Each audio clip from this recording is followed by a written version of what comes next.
వాగర్థావివ సంపృక్తౌ వాగర్థప్రతిపత్తయే జగతః పితరౌ వందే పార్వతీ పరమేశ్వరౌ. ఆదిత్యాయ చ సోమాయ మంగళాయ బుధాయ చ గురుశుక్రశనిభ్యశ్చ రాహవే కేతవే నమః. శృంగేరి జగద్గురు పీఠాధిపతులకి, కంచి పీఠాధిపతులకి నమస్కారములు తెలియచేసుకుంటూ కార్యక్రమాన్ని ప్రారంభిద్దాం. గమనించినట్లయితే వీక్షించేటువంటి ప్రతి ప్రేక్షకులు కూడా 2025 సంవత్సరంలో ఎన్నో ఇబ్బందులు, కష్టాలు, నష్టాలు ఎదుర్కొన్నారు. కొంతమంది అన్ని విధాలుగా ఆనందంగా, సంతోషంగా జీవించారు. అధికమైన ఊహించిన దానికంటే ఎక్కువగానే యోగాలు పొందారు. కొంతమందికి మధ్యస్థంగా మంచి చెడు సమానంగా గడిచిపోయింది. ఇక రాబోయే 2026 సంవత్సరంలోనైనా కానీ ఆనందంగా ఉంటుందా? చేదు వాళ్ళకి మంచి జరగబోతుందా? మంచి జరిగిన వాళ్ళకి ఇంకా మంచి జరుగుతుందా? లేదా మళ్ళీ చెడు జరుగుతుందా? మధ్యస్థంగా ఉన్న వాళ్ళకి ఏమైనా మార్పులు, చేర్పులు ఉంటాయా?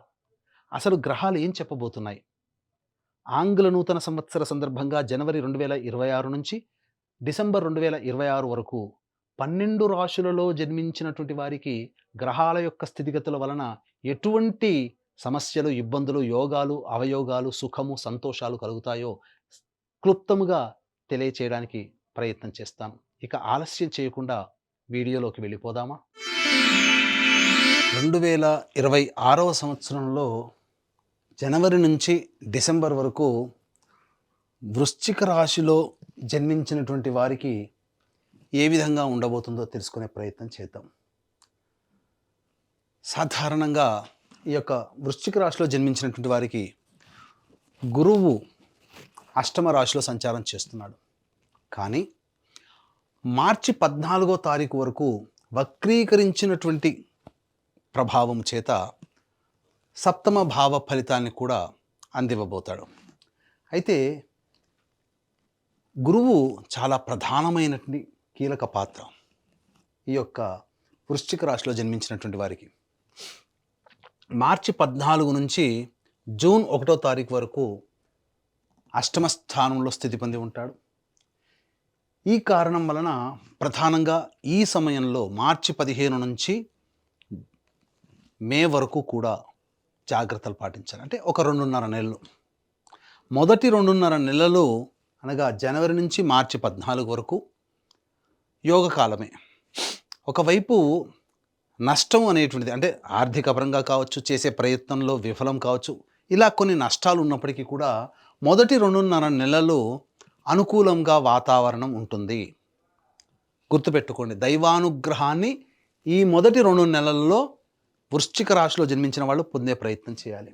ఇక తదనంతరం మార్చి 15 నుంచి మే 31వ తారీఖు వరకు అష్టమ రాశిలో సంచారం చేస్తూ ఉన్నటువంటి కారణం చేత కొంత నష్టములు అనేటువంటి ఉంటాయి. మనది అనుకున్న వస్తువు మన దాటి వెళ్ళడం, అంటే ఆ వస్తువునంటే వ్యక్తులు కావచ్చు, లేదా గృహము కావచ్చు, వాహనము కావచ్చు, మనం జాగ్రత్తగా దాచుకున్న వస్తువు కావచ్చు, ఏదైనా ఈ వృశ్చిక రాశిలో జన్మించిన వాళ్ళు కోల్పోయే అవకాశం ఉంటుంది. మనది అనుకున్నది మన నుంచి దూరం అవుతుంది.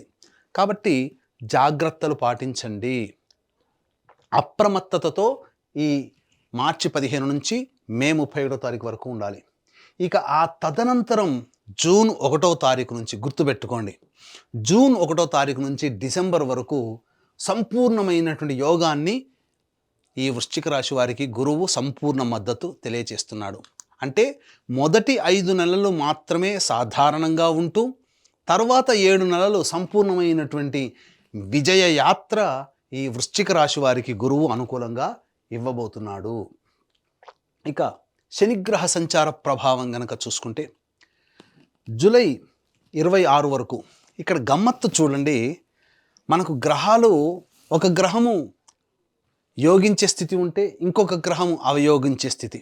గురువు మొదటి 5 నెలల వరకు సాధారణ ఫలితాలు ఇస్తే, ఇక్కడ శని భగవానుడు మొదటి 6 నెలలు ఏదైతే ఉందో అది ఒక పరీక్షా కాలంగానే ఇస్తాడు. అంటే సాధారణం కంటే కాస్త శుభమైనటువంటి ఫలితాలే ఈ శని ప్రభావం కలుగుతుంది. కానీ జూలై 26 నుంచి డిసెంబర్ 10వ తారీఖు వరకు ఈ శని చతుర్థ స్థాన సంచార ప్రభావాన్ని కూడా ఇస్తుంది. ఎందుకంటే వక్రీకరించి ఉంటాడు ఆ సమయంలో. ఈ సమయంలో వృశ్చిక రాశిలో జన్మించిన వారికి ప్రధానంగా ఎదురు దెబ్బలు చాలా ఉంటాయి. కానీ ఎంత ఎదురు దెబ్బలు ఉన్నప్పటికీ కూడా ఈ గురువు అనేటువంటి గురువు నవమ రాశి దశమ రాశి సంచార ప్రభావము చేత జూన్ 1వ తారీఖు నుంచి కాచుకుంటాడు. ఇక్కడ వచ్చేటువంటి ఇబ్బందుల్ని గురువు కాచుకుంటాడు. ఇది వృశ్చిక రాశి వారికి జరిగే యోగము అని చెప్పవచ్చు. మొదటి 5 నెలల్లో గురువు అనుకూలంగా లేకపోయినా శని కొంతవరకు ప్రయత్నం చేసి నిజాయితీని కష్టాన్ని నమ్ముకుంటే శని ఫలితాన్ని ఇస్తాడు. కానీ ఎప్పుడైతే అర్ధాష్టమ శని దోష ప్రభావము, అర్ధాష్టమ స్థానంలో రాహు ప్రభావం, పాపగ్రహ ప్రభావం వెరసి ఉన్నప్పుడు ఇక్కడ గురువు కాపాడుతున్నాడు. వృశ్చిక రాశి వారికి అద్భుతంగా బ్యాలెన్స్ అవుతుంది. ఇది కదా ఈ వృశ్చిక రాశి వారు ఈ 2026 సంవత్సరంలో చేసుకున్న అదృష్టము అని అప్పుడు మీరు తెలుసుకుంటారు. సమస్యలు మీద పడతాయి. ఆ సమస్యల నుంచి బయటపడే మార్గం కూడా మీకు తెలుస్తుంది. ఆ తెలిసిన మార్గాన్ని మీరు పట్టుకొని ప్రయత్నం చేస్తే ఈ యోగం ఏంటనేది అప్పుడు మీరు గమనిస్తారు. కాబట్టి అది ఒక రకంగా యోగమనే చెప్పవచ్చు. ఇక కేతుగ్రహ ప్రభావము వెరసి కొంత ఇబ్బందులు అనేటువంటివి కలుగుతాయి. అంటే ఏం జరుగుతుంది? ప్రతి ప్రయత్నంలో కొంతవరకే ప్రయత్నం చేయడం, తర్వాత దూరం జరగడం, ఇలా జరుగుతుంది. అంటే jack of all but master in none అన్నట్టుగా అన్నిట్లో కొద్ది కొద్ది పనులు మాత్రమే చేస్తారు. కాబట్టి ఇక్కడ ఈ కేతు ఇచ్చే అవయోగాన్ని మీరు యోగంగా మార్చుకోవాలంటే పోరాడే ప్రయత్నాన్ని మీరు చెయ్యాలి. అప్పుడే ఈ కేతు వల్ల వచ్చే దుష్ఫలితాలు తొలగిపోతాయి. ఇది ఈ వృశ్చిక రాశి వారు గమనించాల్సినటువంటిది. అయితే ప్రధానంగా విద్యార్థులకి మొదటి 2.5 నెలలు మార్చి 14 ఏదైతే ఉందో కష్టపడితే ఫలితం ఉంటుంది. అంటే అదంతా పరీక్షా కాలమే కదా, మార్చి ఏప్రిల్ నెల అందరికీ కూడా. కాబట్టి ఈ గురువు అష్టమ స్థానంలో ఉన్నప్పటికీ కూడా వక్రీకరించినటువంటి ప్రయత్నం చేత కష్టపడిన దానికి ఫలితం ఇస్తాడు. కానీ అసలు పరీక్ష విద్యార్థులకి ఏప్రిల్ నుంచి మే వరకు ఉంటుంది. ఈ మధ్య కాలంలోనే పోటీ పరీక్షలు ఉంటాయి, అది గుర్తుపెట్టుకోండి. కాబట్టి ఇక్కడ మీరు శని యొక్క ప్రభావాన్ని మీరు గుర్తించాలి. శని ఫలితం ఇవ్వడానికి రెడీగా ఉన్నాడు, కానీ శని ఏం చేస్తాడు? శాసిస్తాడు. కష్టపడి పని చేయి, చదువు, కష్టం తప్ప వేరే మార్గం లేదంటాడు. ఆ విధానాన్ని విద్యార్థులు అలవర్చుకుంటే ఈ గురువు ఇచ్చేటువంటి నెగిటివ్ ఎఫెక్ట్ని శని మాఫీ చేస్తాడు. అందుకనే మొదటి 5 నెలల పాటు విద్యార్థులు కష్టపడడమే నేర్చుకోండి. ఆ 5 నెలల పాటు కష్టపడ్డ ఫలితాన్ని గురువు మీకు యోగాన్ని ఇవ్వబోతున్నాడు, అది తెలుసుకోండి. కాబట్టి మీ కష్టాన్ని మీరు నమ్ముకోండి, అది మీకు విజయాన్ని తెలియజేస్తుంది. ఇది విద్యార్థులకి చెప్పేటువంటిది. ఇక ఉద్యోగం గురించి అని అంటారా, ముందు తెలియచేసుకుందాం.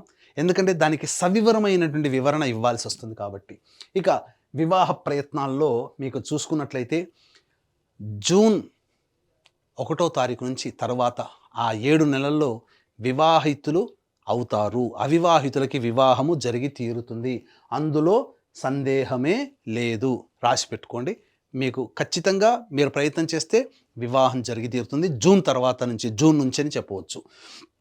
ఇక దాంపత్యము, ఇక్కడ దాంపత్యము అనేటువంటిది కనుక చూసుకున్నట్లయితే ఈ యొక్క వృశ్చిక రాశి వారికి జూలై నెల వరకు కూడా కాస్త ఆటంకాలు ఉంటాయి.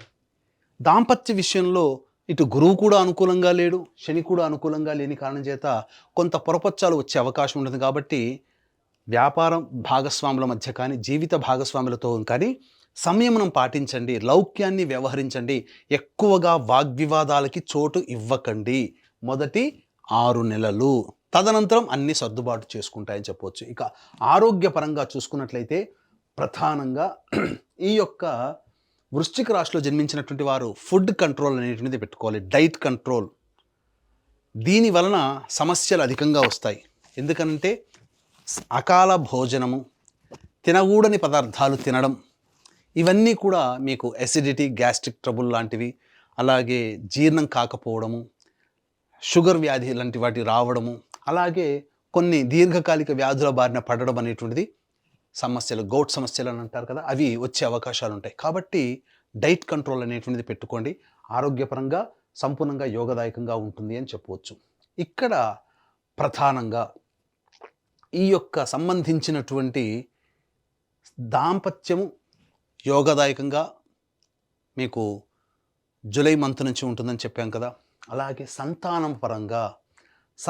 పరంగా చూసుకున్నట్లయితే ప్రధానంగా ఈ యొక్క సంతాన పరంగా మీ యొక్క జాతక రీత్యాలుగా వృశ్చిక రాశిలో జన్మించినటువంటి వారికి జూన్ 1వ తారీఖు నుంచి అక్టోబర్ 31 మధ్య కాలములో సంతానము కలుగుతుంది. ఈ సమయంలో కన్సీవ్ అవ్వడం కానీ, సంతానవంతులు అవ్వడం కానీ ఈ యొక్క వృశ్చిక రాశిలో జన్మించినటువంటి వారికి కలుగుతుంది అని చెప్పవచ్చు.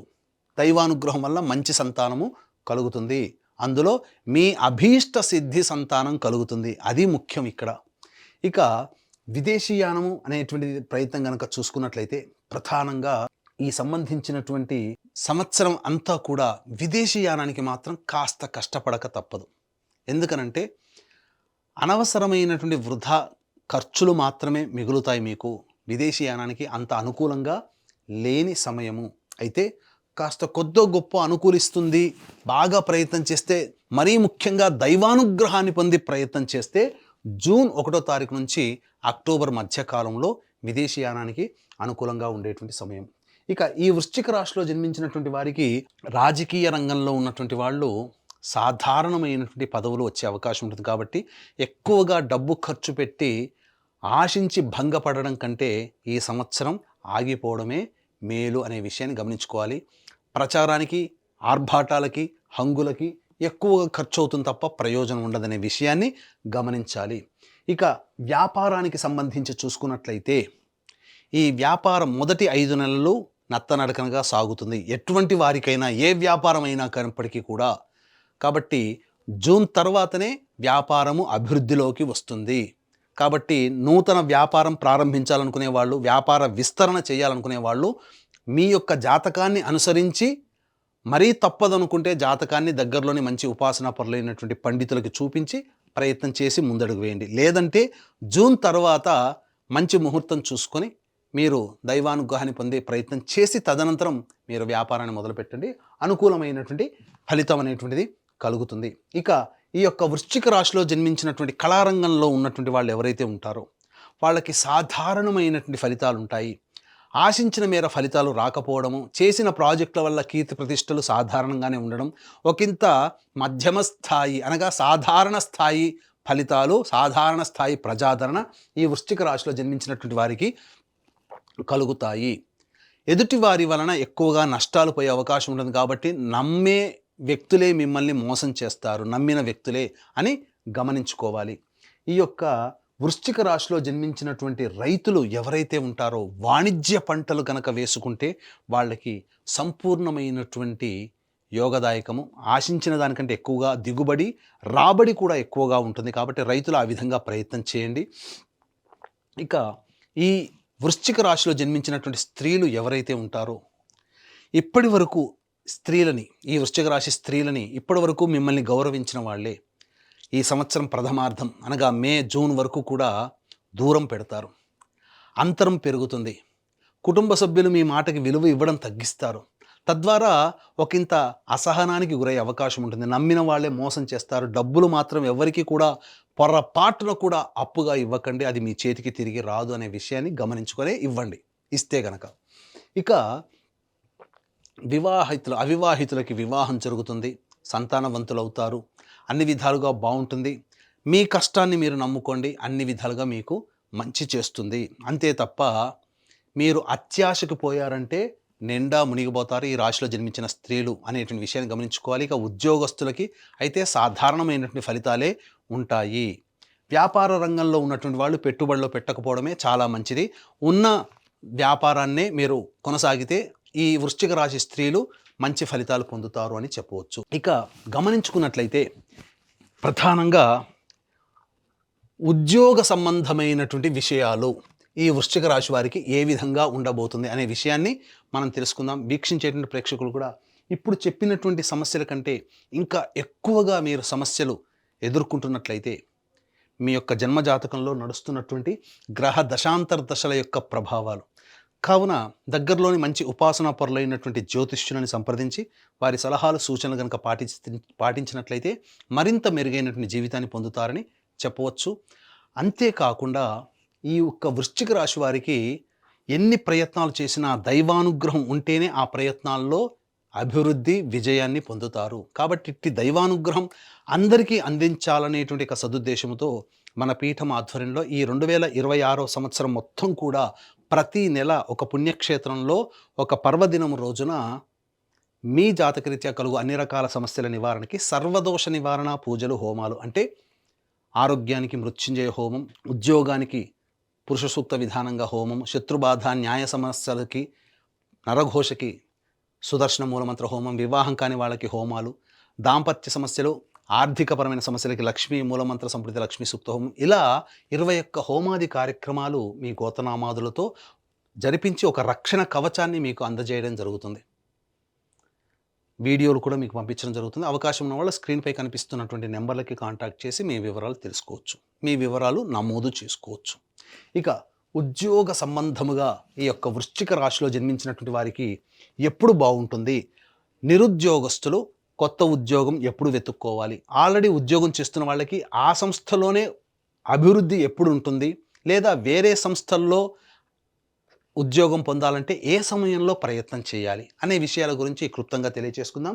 జనవరి 14 నుంచి ఫిబ్రవరి 12వ తారీఖు వరకు మంచి సమయం, ఆ సమయంలో ప్రయత్నం చేయండి. అలాగే ఏప్రిల్ 14 నుంచి మే 14వ తారీఖు వరకు సంపూర్ణముగా అనుకూలంగా ఉండేటువంటి సమయం, ఆ సమయంలో మీరు ప్రయత్నం చేయండి.